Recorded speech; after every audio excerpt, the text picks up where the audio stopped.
Hello everyone, happy fall 2025. I am very excited for the new season. It's an excuse for me to play with my layers, get creative, and get to show more of my personality. Researching some of the latest trends. It's very interesting what I found. It seems like it's been a lot of overlap from other seasons. Nothing too groundbreaking, but a couple new ads that I haven't really seen in a while. But what I won't do is go shopping for any of these trends. I don't know about you, but I am allocating my hard-earned money on expenses and just basic essentials of life. So I'm going to challenge myself with a no-buy year. Put in the comment below if you are on board and with me with a no-buy 2025. Because I believe that we can get creative and be more mindful on what we deem as purchase worthy and what we can creatively find and coordinate from our closet, which brings me into the content of this video. So I do want to touch on the key trends of the season, fall going into winter, but use my own closet, put some looks together that I feel either mimics the essence of said trend or some sort of component of that trend that speaks to that aesthetic in my own way. Because essentially trends should just be inspiration. I don't think it should be a copy and paste type of situation, right? I feel like we can leverage Pinterest, Google images for inspiration and figuring out based on our personality, lifestyle, how we look at style in general for our own selves, how we can coordinate it, what we have in our closet, or maybe adding a couple pieces here and there when necessary, right? But I think the goal is to, leverage our essentials from our wardrobe. We've obviously purchased for a reason, right? Because we love it. So I want us to see how we can leverage those pieces to save us some coin, right? But still be relevant and fresh. So that's what this video is going to be about. I'm not going to go over every single trend, but just the key trends that I think represent the season and what I resonate with in general. First one I want to go over is the power suiting trend. We've seen this particular trend overlap from season to season. When it comes to power suiting, I think of the feeling that it evokes, right? What it communicates, something I want to wear in a business setting, to be taken seriously, to feel confident, to feel self-assured and poised in every room that I walk in. And it's going to differ from person to person. I honed in on a 2-piece set that I purchased seasons ago from Banana Republic. It's a leather blazer and a leather jogger, and I went ahead and paired it with a scarf. Leather already in itself communicates a little bit of edge and boldness, but I feel like a scarf, which is those micro trends that has been resurfacing over the seasons. People are getting more creative on how to implement it into their wardrobe, and it is a great way to add some personality and feminine flair to power suiting. Because I think there is the misconception that power suiting needs to communicate your masculine side to be quote unquote taken seriously and shy away from your demure feminine side. But I'd argue that by showcasing that balance of both, I think is what's going to really create presence, right? That powerful divine feminine aura. I believe us women communicate in general, that's power. And to me, that's power suiting. I have a few iterations of this for my girlies out there that don't necessarily gravitate to a quote-unquote suit, right? Maybe suit separates. Here's this other cutaway here of a pencil skirt with a sleeveless blazer with a sheer blouse buttoned up completely, right? That kind of gives a little bit of that masculine touch, but the material is very feminine. It has that elusive appeal to the look.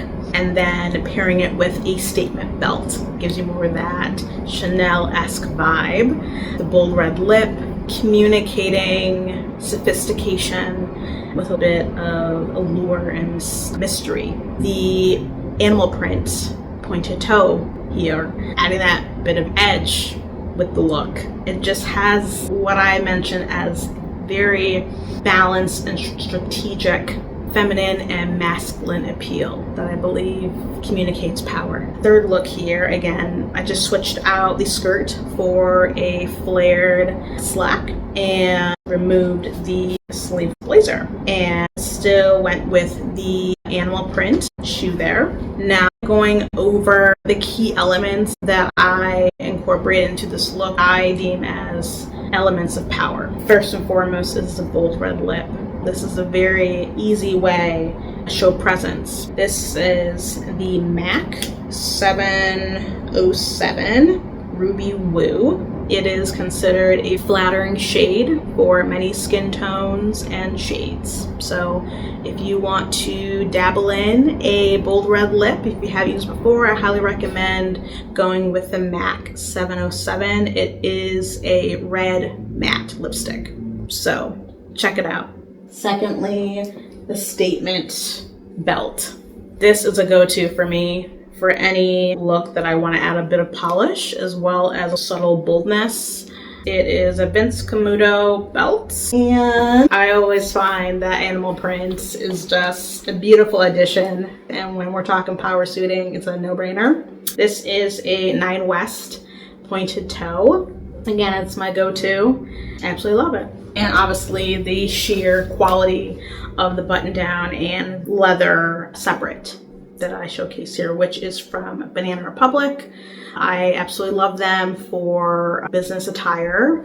It has a nice level of sophistication. That brand is a great balance of classic, fresh, and relevant. They offer a nice range of sizing from regular, tall to petite, which I love because I'm only like 5 feet on a good day. Next, we go into plaid. So plaid is a micro trend, but it's more of the classic, right? I feel like it comes and goes, but plaid is one of those prints that I feel overlaps beautifully from different aesthetics. Depending on your personal style, you can style it in so many different ways. It all comes down to the texture, the scale of the print, and the item in which you're incorporating the print. First look here is what I would deem more of a work appropriate business casual look. I went for my ankle fit plaid slacks. They're flat front, and paired it with a simple classic button down and did more of a high-low fit for the button down. So just tucked it underneath my bra there. Gives it a little bit of personality, visual interest, and then paired it with my heeled color blocked loafer. My personal style leans more classic with a touch of effortless and an element of surprise. So when I think of plaid, plaid is a great way to add a little bit of personality. It's already a statement piece, however you style it. So I would say more of a bold choice when it comes to footwear, but it's not too jarring to the eye because the color palette is similar, using grayscale tones, right? White, gray, and black, with a touch of red in the bold red lip and a hint of it in the slack there.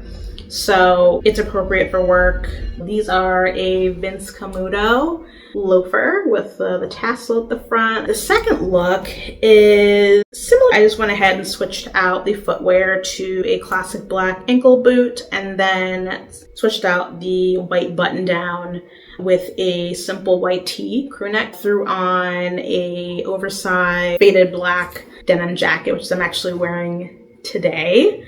It gives a little bit of a casual, effortlessly cool vibe, but with the ankle boot, it ties it together for more of a business casual look.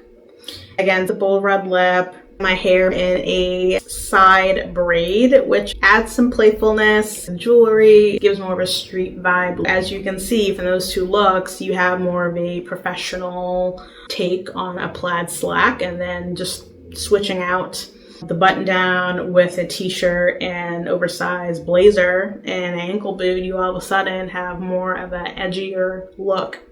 Going into the third item here is a classic red and black flannel button down, which I normally style casually.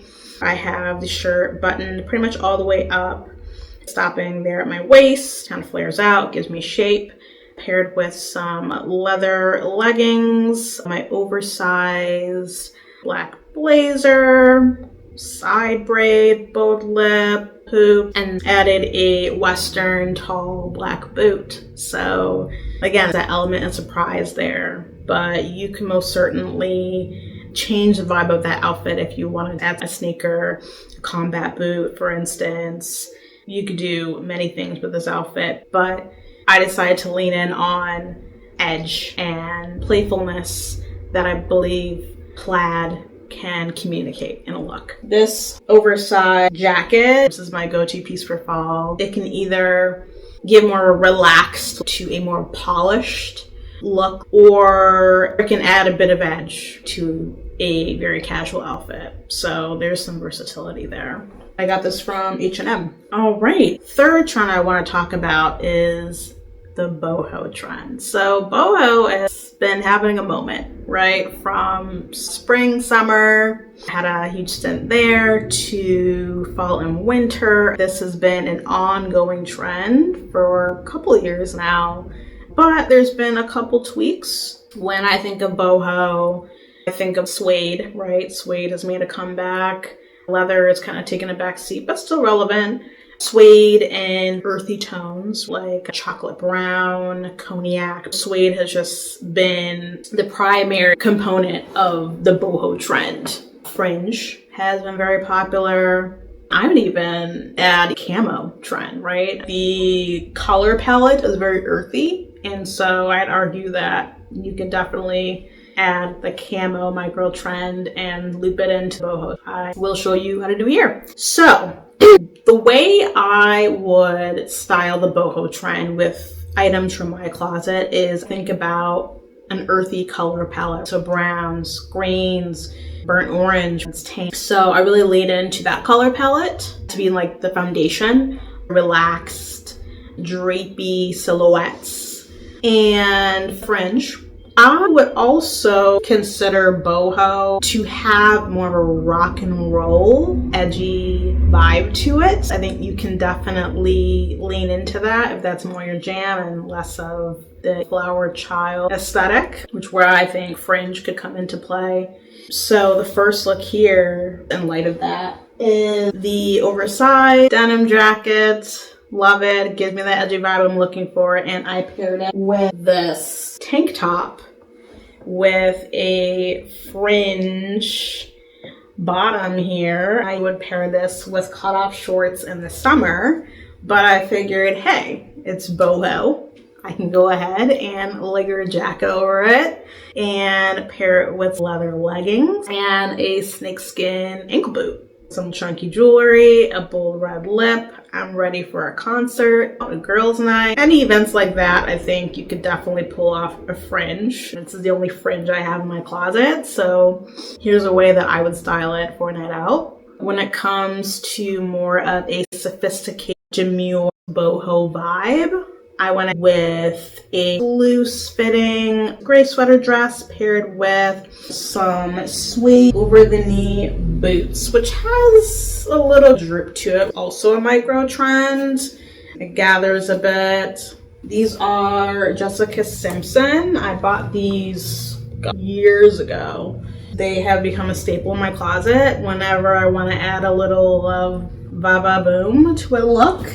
But here I dialed down the sex appeal and added more of a sophisticated spin to it. A nice piece to add more of that boho vibe is a scarf. that I have. I'd say more of an Aztec, playful, earthy print, right? It has all of those earthy tones and it has a fringe finish to it. I went ahead and draped it ever so demurely with this turtleneck sweater dress. Honestly, I thought this is going to be a great look for Thanksgiving. I'm going to be eating my heart out. Going to be a little bloated. So it'd be nice to conceal that but still feel flattering, sexy, and most importantly, comfortable. This is my iteration of a boho look, my way. Third look, I would say more the camouflage vibe, right, without the actual print, right, just more the essence of that trend with the color palette. Then the boho component is the Veronica Beer ankle boots. It has more of a Western appeal. The front design has more of that high-low effect in the front, and it has calf skin texture to it. Again, boho, it's all about texture, color, and a little bit of boldness, playfulness, right? So I added this to my look with my army green joggers. Now the material kind of elevates it a little bit. It's a tencel material. I got these from Banana Republic. Very comfortable, and paired it with my grandpa cable knit cardigan that I playfully cropped. More of a off-the-shoulder look. Give it a little sex appeal. I just love this look. Do a late dinner, even a date night. It's just cute, comfortable, sexy, effortless. Those looks for boho, again, I feel like each look definitely communicates 3 different women. Right? Boho sometimes can be showcased in a certain way when you look at a Pinterest board or images online, but I think the whole point about trends is to make it your own and look at all the elements from your wardrobe that you think communicates that trend and start playing with different pieces and putting them together and making it your own. And last, elevated sports outerwear. I'm going to call it.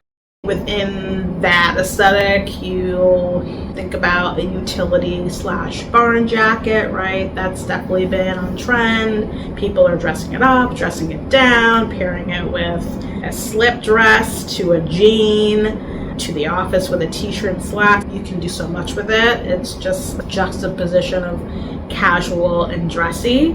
Trench coat's a classic. That's still discussed as a trend.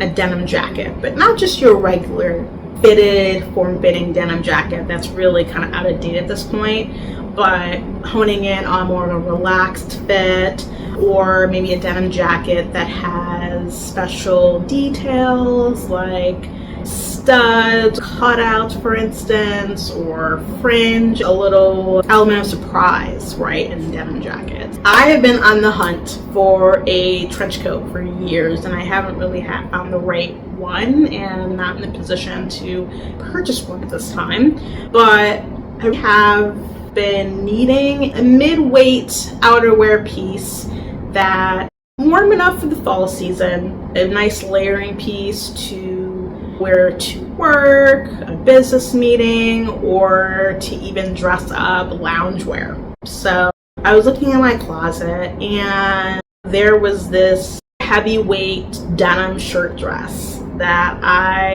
bought impulsively. I really haven't gotten a lot of wear out of it, and so I was playing around in my closet, seeing how I can make use of it this season, and I realized I love the length. Why don't I wear it as a denim trench, which again, they're relevant. Why not use my denim shirt dress as an outerwear piece, just worn open, and I can pair whatever I want underneath it. So here are a few looks. First look is styled for work or business casual environment. It's a great option if the AC's on and you want to stay warm inside in the office, or if you're working from home, then you need to be business ready up top. I have it paired with a simple white t-shirt, ankle navy slacks with my color blocked white and black Vince Camuto loafers. Again, that element of surprise that I love. It's just so chic, simple, just effortlessly cool, but it adds a little bit of polish. And then added my gunmetal purse with it. The second look here, I kind of live in loungewear. I work from home most of the time, but sometimes I run errands. So I want something that's going to be comfortable, but elevate my outfit a bit. I have this 2-piece black loungewear set, black joggers, a quarter zip sweater, and leopard print sneakers, which is one of my go-tos as well. Steve Madden, love them for statement sneakers, and they're absolutely comfortable. I paired that with my denim trench, I'm going to call it, with a fanny bag, crossbody, effortlessly cool, very comfortable. You can even edge it up with a combat boot, but this is a great way to dress up your sweats. And it feels polished.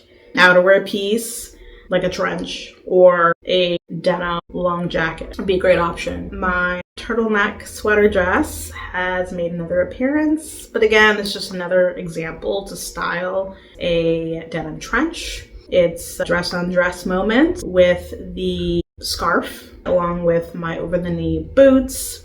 The colors just complement beautifully with the overall look. Those are the main trends that I wanted to cover in this video. Again, I really want to just hone in on, I think, the aesthetics and trends I think a lot of people gravitate to. They're not so avant-garde or out of touch where you can't find it in stores. We need to add or find it in your own wardrobe. The goal here is to shop your closet, right? Creativity over consumption. And know that you're not a slave to trends. You can make it work for you. Save some coin while looking fresh, relevant, but staying true to who you are and how you want to present. Thank you so much for hanging with me in this video. I hope that me kind of diving into my closet, throwing in a couple looks, gave you a few ideas on how you can do that for yourself in your own closet and make your wardrobe work for you. If you need help navigating your wardrobe, I am a style consultant, CEO and founder of alacurate, and I'd be more than happy to work with you virtually or in person if you live in the Chicagoland area. My information is in the description box. Happy fall, and I'll see you in the next one. Take care.